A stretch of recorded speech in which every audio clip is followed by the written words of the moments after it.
नमस्कार। माली समाचार हिंदी में आपका स्वागत है। मैं दिनेश माली। सांप्रदायिक दरार डालने के लिए किया गया था मालेगांव ब्लास्ट। अपनी आखिरी दलील में एनआईए का बयान। आइए जानते हैं विस्तार से। 2008 के मालेगांव ब्लास्ट में अंतिम बहस वारदात के लगभग 16 साल बाद बीते कल गुरुवार को शुरू हुई।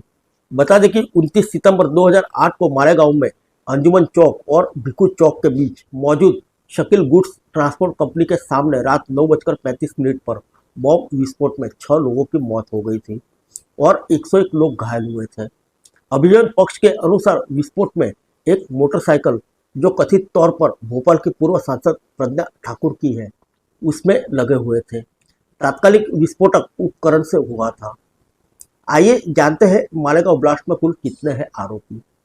इस मामले में भाजपा पूर्व सांसद प्रज्ञा ठाकुर और लेफ्टिनेंट कर्नल प्रसाद पुरोहित समेत 7 आरोपी मुकदमे का सामना कर रहे हैं। वहीं एक आरोपी समीर कुलकर्णी के खिलाफ मुकदमे पर सुप्रीम कोर्ट ने रोक लगा दी। प्रज्ञा ठाकुर और कर्नल प्रसाद पुरोहित के अलावा मामले में अन्य आरोपी मेजर रमेश उपाध्याय सेवानिवृत्त, अजय राहिस्कर, सुधाकर द्विवेदी और सुधाकर चतुर्वेदी है। सभी पर गैरकानूनी गतिविधि रोकथाम अधिनियम यूएपीए और भारतीय दंड संहिता आईपीसी के प्रावधानों के तहत मुकदमा चल रहा है। आइए जानते हैं ब्लास्ट को लेकर अंतिम दलील। मामले में राष्ट्रीय जांच एजेंसी एनआईए ने विशेष सरकारी वकील अविनाश सरल और अनुश्री रसल की ओर से पेश हुए अपने बयान में कहा, वारदात के दौरान रमजान का पवित्र महीना था और नवरात्रि उत्सव शुरू होने वाला था। साजिशकर्ताओं ने लोगों को आतंकित करने, जान माल की हानि करने के इरादे से विस्फोट किए। यह समुदाय के लिए आवश्यक आपूर्ति और सेवाओं को बाधित करके सांप्रदायिक दरार पैदा करने और राज्य की आंतरिक सुरक्षा को खतरे में डालने के इरादे से किए गए थे। बता दें कि इस मामले की शुरुआत में महाराष्ट्र आतंकवाद निरोधक दस्ते एटीएस ने जांच की थी। उसके बाद इसे केंद्रीय एजेंसी एनआईए को सौंप दिया गया था।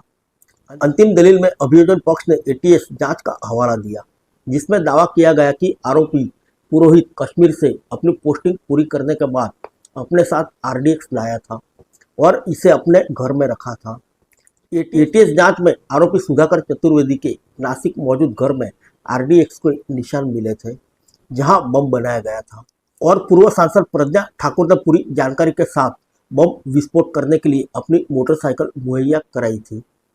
एनआईए ने मामले की जांच अपने हाथ में लेने के बाद 2016 में आरोप पत्र दाखिल किया, जिसमें उसने प्रज्ञा ठाकुर और 3 अन्य आरोपी श्याम साहू, प्रवीण तकलकी और शिवनारायण कल सांगरा को क्लीन चिट देते हुए कहा कि उनके खिलाफ कोई सबूत नहीं मिला और उन्हें मामले से बरी करने की मांग की।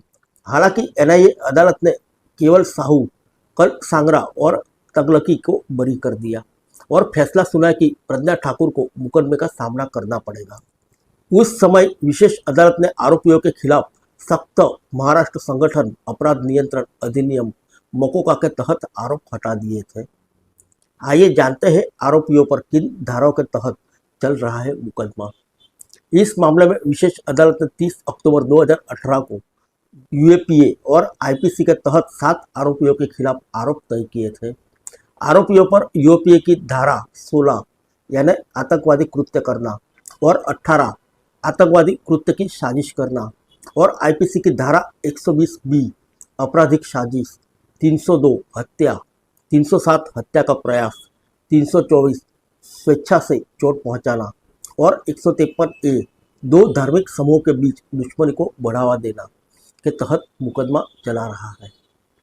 अपराध तय होने के बाद 2018 में पहले गवाह की जांच के साथ मामले की सुनवाई शुरू हुई।